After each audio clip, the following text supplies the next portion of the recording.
മിഠായി പ്ലേറ്റിൽ ഡർത്തി വെച്ചിട്ട് നമ്മൾ ഓരോരോ കളേഴ്സ് ഡർത്തി സെപ്പറേറ്റ് ആയിട്ട് വെക്കുക. ഹായ് സൂപ്പർ, ഇതുപോലെ വെക്കുക. ഒരു പ്ലേറ്റിൽ നോർമൽ വാട്ടർ വെക്കുക.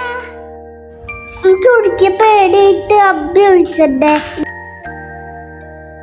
ഇനി അടുത്ത പ്ലേറ്റിൽ ചൂടുവെള്ളം ഒഴിക്കുക. അപ്പിടക്ക് സ്പ്രെഡ് ഔട്ട് കളേഴ്സ് ഒക്കെ സ്പ്രെഡ് ഔട്ട് കാണാൻ നല്ല ഭംഗിയുണ്ട്.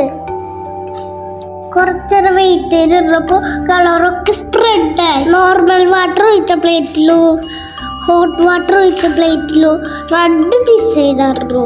നല്ല ഭംഗിയുണ്ടായിരുന്നു കാണാൻ. കളേഴ്സ് ഒന്നും മിക്സ് ആവില്ല. ഞാൻ ഓടിയപ്പോൾ കളർ മിക്സായി. നല്ല